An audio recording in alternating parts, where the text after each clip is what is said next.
Buena clase. Compartir. Como les decía hace un momento, decía su compañero, creo que, bueno, siempre Greg colaborándonos en este aspecto a nombre del curso, creo que comunica un entender que, como nos han enseñado todos, que el IT de diciembre, el hecho que lo pague en enero, es bajo el principio del devengado deducible en diciembre. ¿O no? Considero que en ese aspecto todos son de acuerdo. La administración tributaria no tiene ese pensar, por ejemplo.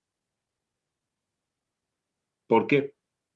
Porque la administración tributaria dice, no, el decreto supremo de la 24051, en su artículo 14, tributos, para que sea deducible el mismo, tiene que estar efectivamente pagado. En diciembre no está pagado, señor. Lo pagó en enero, sí, entonces en enero es deducible. Y ahora la pregunta, ¿qué hago? La ley me dice el principio del devengado y el decreto dice todo lo pagado. ¿A quién le hago caso? Acá a los impuestos parece que les conviene más el decreto de la ley. Licenciado, pero en el caso de las ventas, si hacemos de esa misma factura de diciembre, si pensamos de la misma manera, claro, no es un gasto ni el débito ni el crédito, Es de pero activo y pasivo, ¿no? claro, Entonces, no. pero esa venta que va a generar un ingreso para el IUE, entonces tendría que pensar igual. Pero es que la normativa solo habla del artículo 14 para los impuestos directos, del ITES Ah, no así para el IVA. ya. O sea, entiendo, tienes una muy buena apreciación de interpretación extensiva de la ley, sí, en justa medida, pero es que aquí tienes norma específica y en materia tributaria siempre te riges primero en norma específica. Ante vacío normativo, te emites a la interpretación de la misma fuente de derechos, o sea, la misma ley 843 o el Código Tributario. A ausencia de normativa tributaria, recién puedes remitirte a otras fuentes de derecho. Aquí es claramente el artículo 14, dice que los impuestos directos, vale decir, el IT, no reglamenta los impuestos indirectos.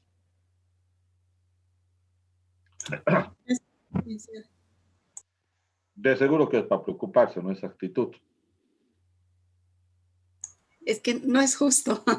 Y yo estoy de acuerdo, no es justo. Pero bueno, es lo que tenemos que tener conciencia de la jerarquía de la norma. Pero aquí viene algo bien gracioso. O sea, estoy tomando en cuenta cómo la misma administración tributaria, cuando le conviene es jerarquía y cuando le conviene no. Aquí, por ejemplo, parece que le conviene más el decreto que la ley. Y aquí hay algo bien gracioso. El decreto supremo 25530 que les comenté, por ejemplo, establece de que el IDH va a generar crédito fiscal en productos, facturas del IDH. Por si acaso, cuando uno importa mercadería, grabado el IDH, vale decir lubricantes, si importas, cuando tú facturas este IDH le tienes que facturar por separado. El IDH es parecido al ICE, parecido al IVA, lo paga el consumidor final. El ICE, el IVA lo paga el consumidor final. Ya. En el IDH, cuando tienes productos grabados por IDH, tú pagas el IDH al desorganizar, pero dicho pago le cobras al cliente final. Entonces, en conclusión, no forma parte de tus costos.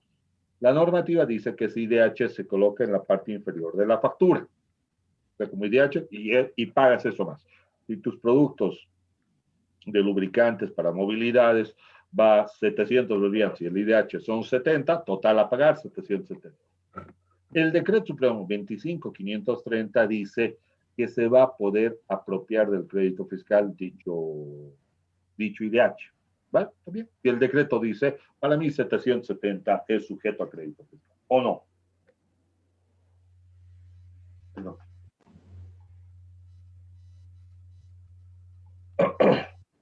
Si así me lo dice el decreto, yo le hago caso, ¿no ve? Y bueno, ha habido gente que se ha apropiado de estaciones de servicio y resulta que viene impuestos y dice, la ley dice que ningún impuesto puede generar crédito fiscal. Así que depuramos. Ah, bacana, ahora ¿qué estás tomando? Es que la ley dice que ningún impuesto. Ah, ahora sí te conviene la ley. Sí. Y de esos casos tenemos muchos. Entonces tenemos que tener una conciencia, un análisis crítico. Algunos de los que estoy mencionando inclusive van a ser casos que van a resolver. Otro caso, el Decreto Supremo 1783, en el cual es una modificatoria al subsistema de administración de bienes y servicios, que me imagino en su momento en contabilidad pública han llevado. ¿Sí? A este Decreto Supremo 181, el subsistema de administración de bienes y servicios, el Decreto Supremo 1783 establece y dice que cuando las empresas constructoras, incluyendo ¿qué se me había olvidado? Estudios de suelo, construcción y supervisión de obras, esos tres. Los anticipos que ellos reciban no van a facturarse. Se factura en la medida que se avance la planilla de avance de obras. Sí, recibo 20% hoy, que es lo reglamentado, no facturo hoy, pero voy a pagar, voy a entregar 4 planillas. En cada planilla ya recibí el 20%. En cada planilla voy a cobrar el otro 20, 20, 20. Pero aquí cobra el 20, pero factura el 25. Cobra el 20, pero factura 25. Cobra el 20, factura 25. Cobra el 20, factura 25. Otras te dicen, no, no, no. Yo ya te he dado plata del 20%. La primera planilla me facturas incluyendo el anticipo. Porque la norma no dice cómo deberá facturarse el 25%. Sí, al final de la obra tiene que estar facturado incluyendo ese anticipo. Eso sí, no sé. Algunas van al principio y otras por los RT. No, nunca he visto, pero tal vez algunas. En la última planilla vas a facturar incluyendo el anticipo. Probablemente, no he visto. Siempre he visto que según las alcaldías o Vías Bolivia tienen políticas diferentes. Algunas permiten prorratear en 4 y algunas te piden a la primera. Pero bueno, la ley que dice que ningún anticipo, que todo anticipo se factura. Probablemente hoy es importante, ¿qué es más importante? Hoy para nosotros el decreto supremo, porque así no factura.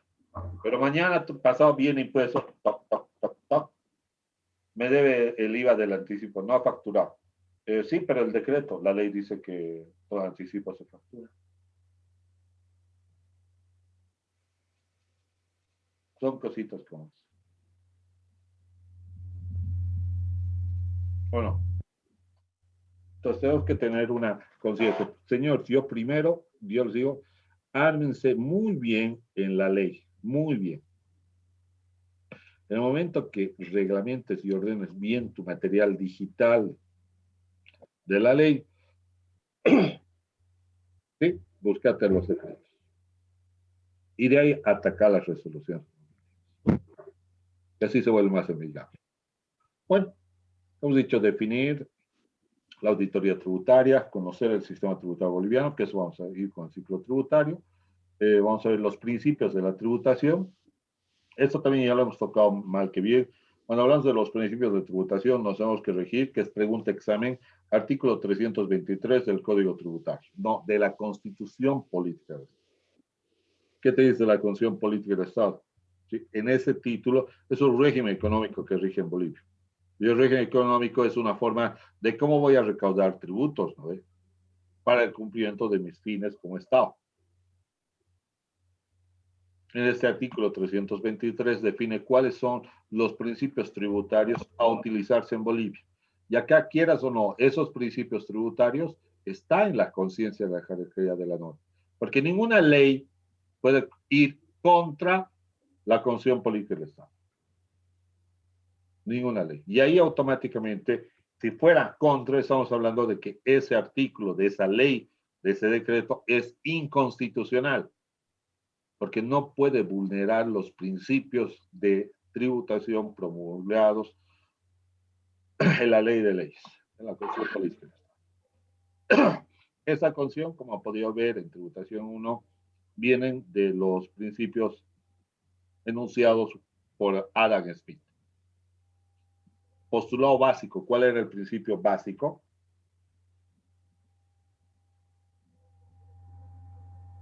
¿Recuerdan? El principio de legalidad. legalidad. Solo la ley puede crear, modificar, solo la ley. ¿Está claro? Luego viene de equidad, de justicia, de capacidad contributiva. Acá, por la Constitución Política del Estado establece que los impuestos son imprescriptibles. No entiendo, no entiendo. Imprescriptibles. Sí, pero si usted habla de prescripción, el Código Tributario, no, entonces es inconstitucional el Código Tributario en ese artículo. Porque si, no, más bien no es inconstitucional, no, pues, es que no es inconstitucional. Porque la norma, la ley de leyes le da una posibilidad de ser imprescriptibles. Así que mi norma es contraria a la ley. O sea, ¿qué le voy a decir a los impuestos? Mira, han pasado 10 años, tu código tributario dice que ha prescrito, quiero ampararme en la Constitución Política del Estado, que es imprescriptible, quiero pagar. No, los que deberían hacer son los impuestos, pues me dirán. Sí, pero aquí la Constitución Política del Estado refiérase ¿sí? a deudas tributarias ejecutoriables. Vale decir, aquellas que están señaladas en el artículo 108 del Código Tributario. ¿Y cuáles son esas deudas ejecutoriables? Que les he dicho que era pregunta examen. Ojo, señores, su examen final, ¿cómo es? Es oral, ¿recuerdan? Han tenido la oportunidad de ingresar. ¿Quién pudo ingresar? ¿Me puede decir? Al examen de tributación.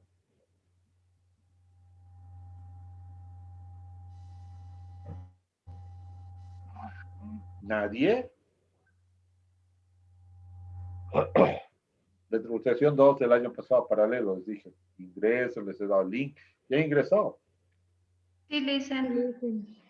Karen, ¿cómo te ha parecido? Sí, ¿Pareció una hemos masacre blanca o ingresado. no? Sí, todos estaban asustados. Que no creo que sea el término asustados, inseguros. Probablemente sí puede acordarse, pero es que en una defensa, en una posición de una postura tributaria, tiene que ser firme. Como asesor tiene que ser firme. Como funcionario de la administración tributaria tiene que ser firme en tus decisiones. Gracias, Karen.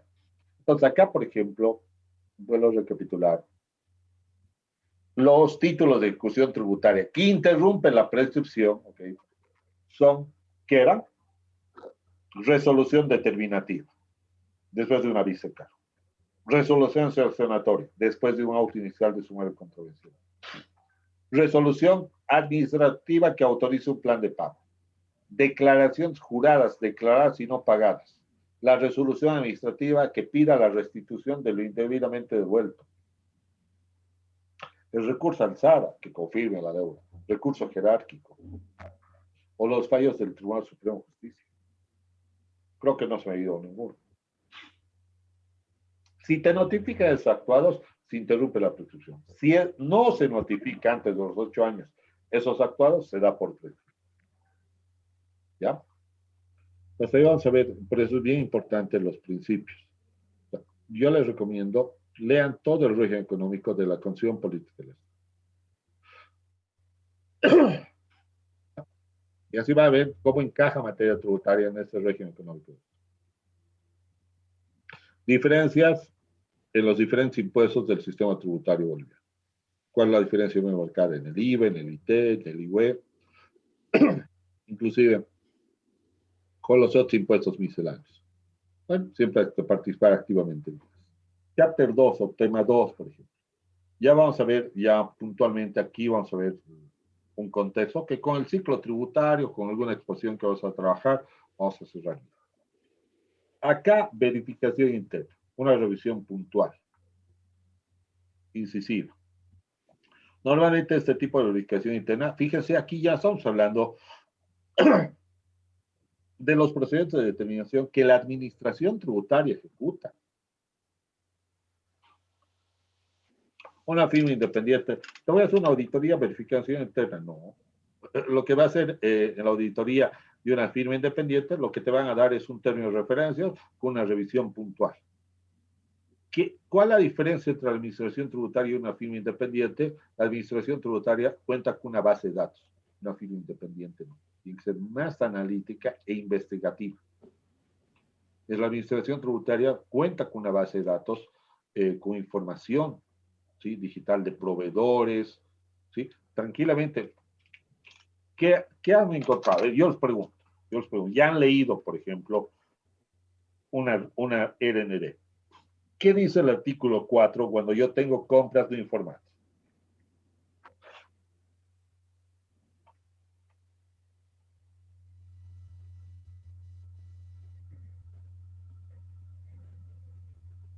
¿Qué dice el artículo 4 cuando tengo compras no informadas?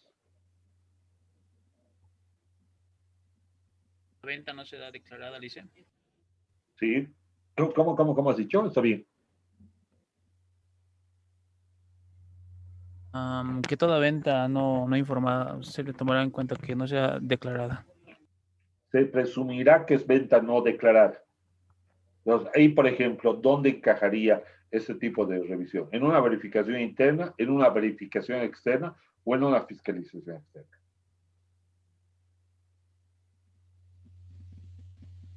Primer elemento, que Impuestos tiene todo el reporte de todas las compras que le han hecho al señor Lora. Todas las personas que me han vendido a mí y han usado la información que yo les he proporcionado van a ser agentes de información. Obviamente, todos esos sumados, todos ellos reportan, señor Lora compró 630,000. ¿Cuánto ha declarado en su libro de compras? 30,000. Bueno, presumimos que 600,000 ha vendido sin factura. ¿Qué es lo más importante? Tiene fuente de información que una firma independiente no tiene. La verificación interna es un procesamiento de datos automáticos. Normalmente son revisiones puntuales. Revisa libro de compras versus libro de venta o al revés. Y ahí detectan que, por ejemplo, hay facturas clonadas, donde una clonada es que yo le vendo a Karen Galindo y Karen Galindo reporte como compra y yo reporto como venta. Y resulta que Kevin aparece que también me había comprado a mí. Bueno, el que sale sobrando es Kevin. ¿Por qué? Porque Karen va a decir, le he comprado al señor Lora por valor de 7,000. Yo le he vendido a la señora Galindo, señorita Galindo, por valor de 7,000. Kevin va a decir, he comprado pañales por bolivianos. Bueno, he comprado no pañales puntualmente, sino he comprado por bolivianos 780 o 300. Kevin, terminas sobrando mi información. ¿Por qué? Porque estás otorgando de una información clonada.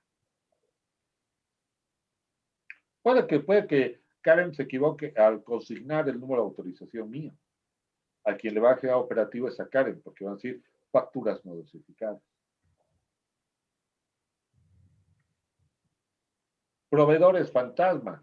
Hay listado que la misma administración tributaria tiene de proveedores fantasma. Vale decir, de gente que ha dosificado un NIT y lo único que hace es comercializar facturas.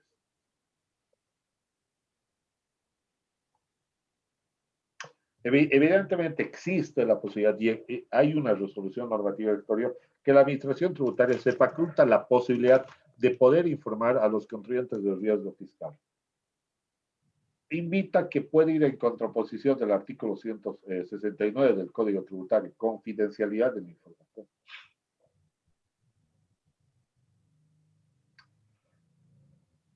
Pero ahí tiene, verificación interna, automatización del control de información de cruce. Son puntuales de un mes. Verificación externa ya es un poco más amplia. Esos pueden darse a solicitud dentro de la misma administración tributaria, no es por forma automática, es una revisión media. Por ejemplo, cuando tú haces una denuncia por no emisión de factura, lo que te genera es una verificación. Quiero que me devuelvan el CDI porque he exportado bienes, he exportado cigarros. No, pues para pedir que te devuelvan el IVA y el ISE de ese cigarro. Te va a generar una verificación externa. Y la fiscalización externa, olvídate, esa sí es la más fuerte. Claudia, ¿qué dijimos que tenemos que hacerlo primero si me notificaba una fiscalización externa?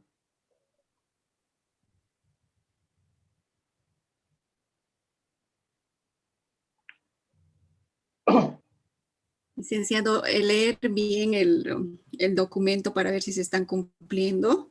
No, rezar. Prefiero leer primero, licenciado. Uh, Señores, cuando llega, gracias, cuando llega una fiscalización externa, bueno, un sentido hipotético, rezar. ¿Por qué? Es que la cosa es grave. A eso me quiero ir con el ejemplo. Una fiscalización externa es a matar. No puedes decir, no, porque no va a encontrar nada. Señor, ya la inteligencia fiscal ha sido un análisis previamente elaborado. Puede que lo hagan en la PAS, ¿eh? Hay una unidad que se llama inteligencia fiscal. O puede que la misma administración tributaria, GRAC o regional, haga el análisis de inteligencia fiscal, hace un informe y aprueban dicha fiscalización en la PAS. Y generan, en la nacional, generan todas las órdenes. Ahí centralizan el control. Y luego reasignan mediante el CIRAT, el sistema de registro de administración tributaria, a cada una de las gerencias de cada departamento. La fiscalización externa puede ser total o parcial. ¿Ya? Entonces, de las más complicadas son las fiscalizaciones externas. Un control preventivo, básicamente hay una unidad que se dedica a verificar que el contribuyente emita la factura. No emitió la factura, emite el acta de clausura de establecimiento. Obviamente tiene todavía 20 días para presentar esto. Se dedica a verificar cláusulas. Otra actividad de control preventivo es verificar, por ejemplo, a ver, que tenga su talonario, su domicilio fiscal, tenga su padrón de inscripción, lo tenga en el domicilio, no dice que tiene que estar en un lugar exhibido, pero que esté en el domicilio, que un régimen simplificado proporcione a los funcionarios de la administración tributaria del control preventivo, cuando lo requiere, la última boleta de pago, aspectos formales, que tenga su certificado de autorización y dosificación, ¿ya? Hay dos tipos de control, por ejemplo, un preventivo y otro coercitivo. ¿Cuál es la diferencia? El preventivo es que dice, Ángela, Olmadaí Cerezo, mire, ¿sabe qué? No tiene su certificado de activación de factura. A la siguiente coloque, pues, si no va a tener una multa de tantas UFs. Ah, bueno, que va a decir, Madai, qué bueno, buen funcionario esta persona. Luego viene Neida Quispe como funcionario, usted no tiene su certificado, multa, y debe un acta de contravención. Madai va a decir, escucha, ese otro funcionario, qué buena gente, y esta qué malvada. No, es que tienen dos tipos de control, uno que es formativo y otro que es coercitivo, uno que es preventivo y otro que es coercitivo. ¿Ya? El control preventivo, por ejemplo, da algo bien interesante a la unidad de verificación externa, se llama punto fijo. Los controles preventivos hacen puntos fijos, notifican y van a ir al negocio de Claudia Aranda, no sé, tiene un restaurante y van a visitarle en 3 oportunidades. Un día alto, un día bajo, un día medio. De esos puntos fijos van a quedar un determinado rango de horas y obviamente tienes que emitir factura de todo, de todo. Van a sumar esos 3 días, van a sacar un promedio y van a multiplicar por lo que tendrías que haber facturado en el mes. Y comparas con los últimos 2 meses anteriores. No cuadra, verificación externa, te genera una OB y tarán. Con la información entregada por control preventivo en punto fijo, se mune para que verificación externa te haga una fiscalización, una verificación puntual. Acá, por ejemplo, recuerdo quién pasó, el presidente de Impuestos Nacionales de su momento dado vino a Cochabamba y se fue a comer su chicharrón. Molesto, mandó un informe que no le emiten factura y que vio que no emitían a nadie factura. Hicieron un operativo, puntos fijos a las chicharronerías. ¿Saben cuánto factura en un día una chicharronería? ¿Cuánto creen? ¿Cuánto vende en un día?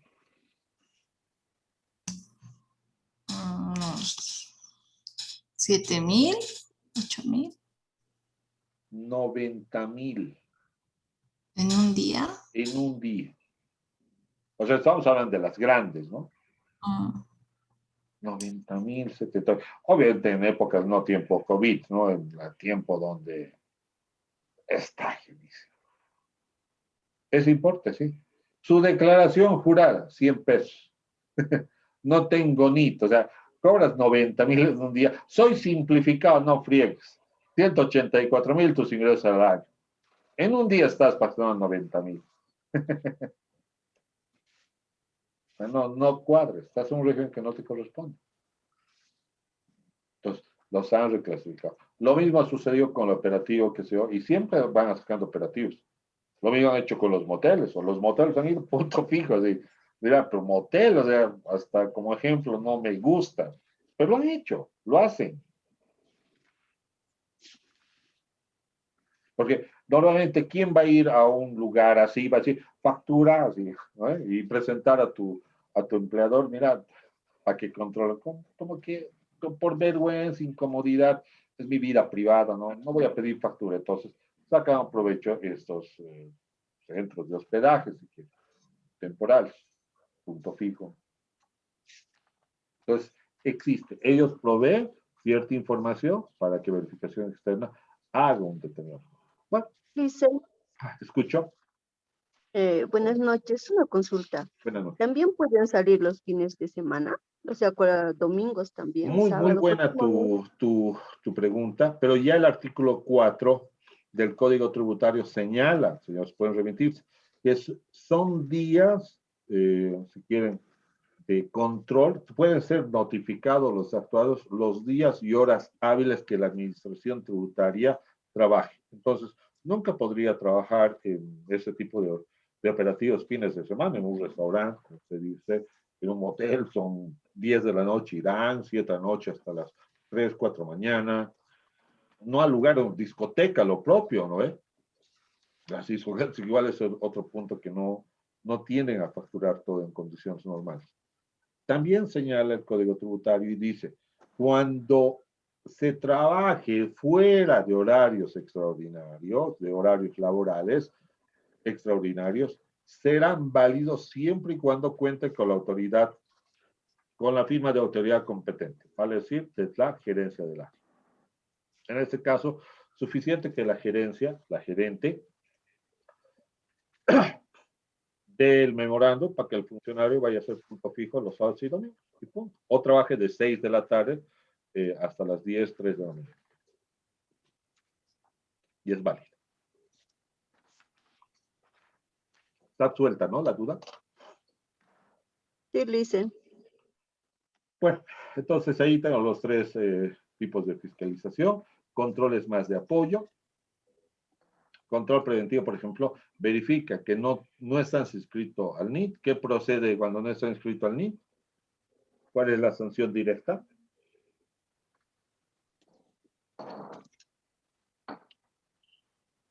Solo hay 2 sanciones directas.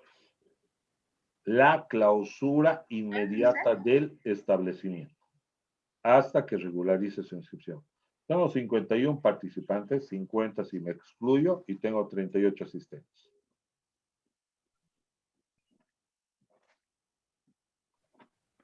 No estoy con el universo total de participantes, por favor. Bueno, pongan por favor, igual ha pasado la primera hora. Análisis de marco normativo, ¿sí? Para cada unidad. Aquí en el análisis, ¿a qué normativa se van a remitir? A ver. Búsqueme, ¿qué normativa buscaría?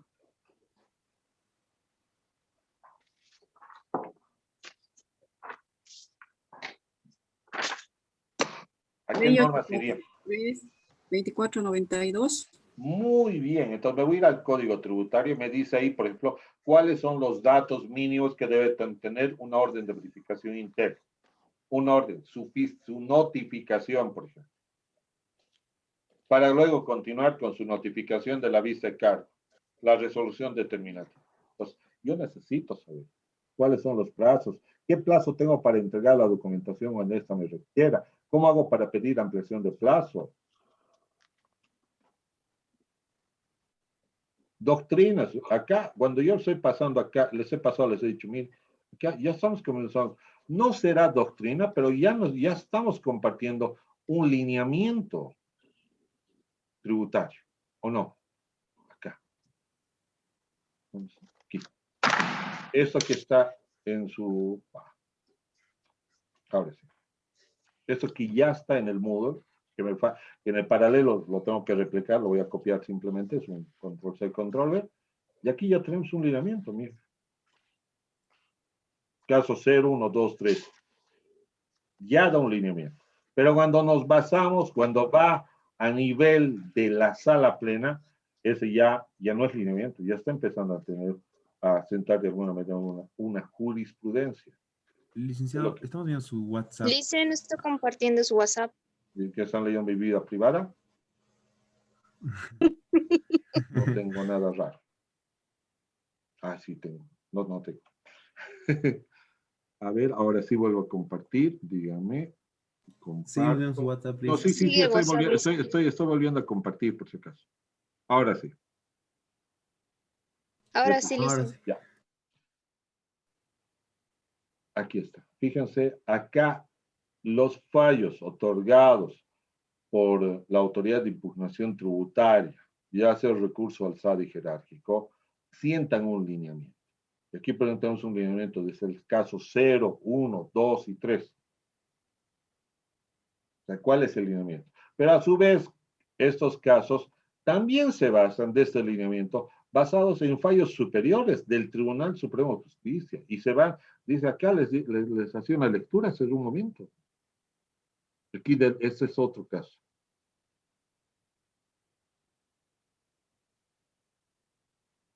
En este caso, no. ¿Se acuerdan del anterior? Aquí está. Fíjense, se está basando en el auto supremo de la Sala Social de la Corte Suprema de Justicia. Se ha dicho, el antecedente de este fallo, por favor, señor Autoridad de Impugnación Tributaria, que creo que es regional. Sí, regional, tome en cuenta. Pero también puedes tomar en cuenta el lineamiento propio otorgado por la misma Autoridad de Impugnación Tributaria. Entonces, ¿qué nos permite a nosotros entender? Acá, el estudio de las doctrinas, eso es doctrina. ¿Ya? Y diagramas de los procesos de fiscalización. Para tener el diagrama, que va mucho con el análisis normativo. El análisis normativo es ley y decreto. 2492 y 27310. Yo les he hecho hacer un mapa mental y esquema conceptual del Código Tributario. ¿Recuerdan? Ahora necesito que me lean el Decreto Supremo 27310. El Decreto Supremo reglamentario al Código Tributario. Tienen que leerlo, señores. No les estoy dando opción. No se pidieron que memoricen. Sus exámenes son con norma abierta, con su normativa. Pero la pericia tiene que ser por parte de ustedes. Obviamente la pericia es cuando ya tengo una lectura previa. Pero sí, lejos. Cuando hablas de marco normativo, también tengo que tener la pericia de buscar. Y tengo que saber así. Miren, vuelvo a compartir todo. Estoy abriendo. A ver, ¿cuál sería? Estoy compartiendo, ¿no? Sí. Formato compartido. Puedes irte a impuestos.go.bo. A ver, vámonos a impuestos. Vámonos, abramos. No está abierto impuestos. Aquí está. Impuestos nacionales. Impuestos nacionales. Bueno, aquí me dice que tengo que seguir usando la UFB. La norma contable no tiene. Normativa tributaria. Resoluciones normativas y disponibles. Tengo que saber, tengo que tener cierto dominio, noción. Acá me iré a la gestión 2016, me he de ir a la RND 32 del 2016. Procedimientos de determinación y devolución impositiva por parte de la Administración Tributaria. A ver, veremos. Procedimientos de determinación, hoy suena interesante. De eso puedo sacar el diagrama, claro que puedes sacar. ¿Lo vas a hacer? Lo van a hacer.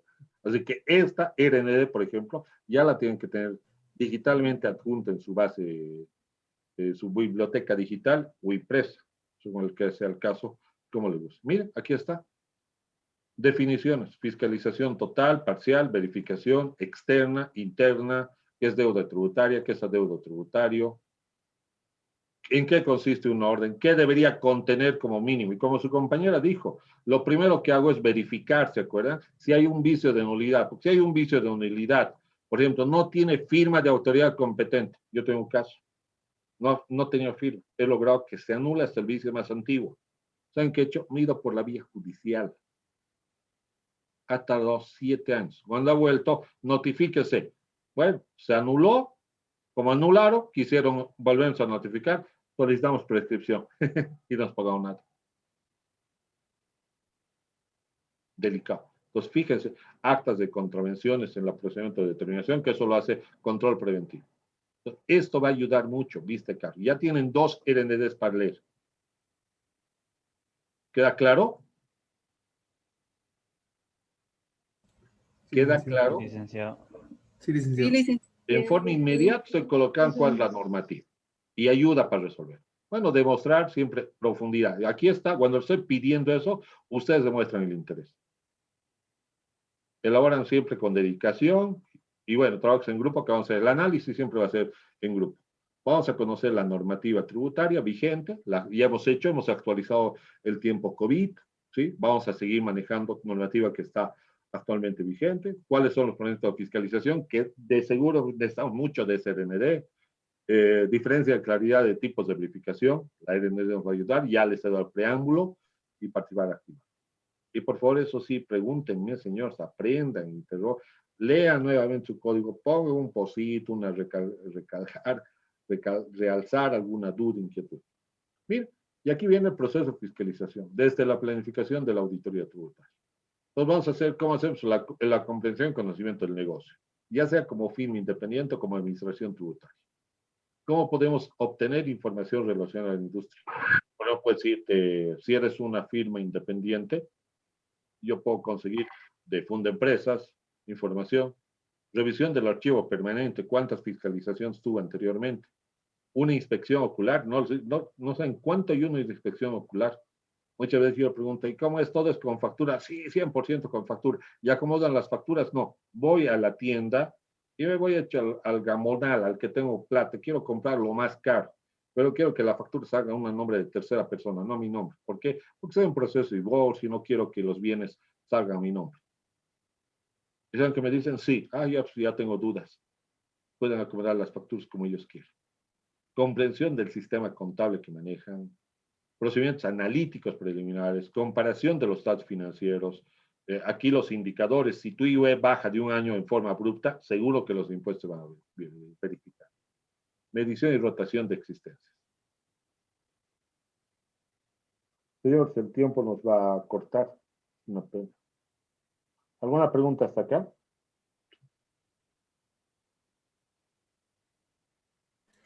Licenciado, la RND, la otra que dijo, porque Tengo una el pregunta. decreto supremo. ¿Nos podemos conectar uno más? ¿Tienen algún inconveniente? No lo sé. Porque quieras son entre clase y clase siempre perdemos 10 minutos. O sea, 10 minutos no es por mí, son porque el sistema de esto tiene 40 minutos. O sea, no soy yo. Está bien, licenciado. Está bien, Nos dicen. conectamos y recuperamos.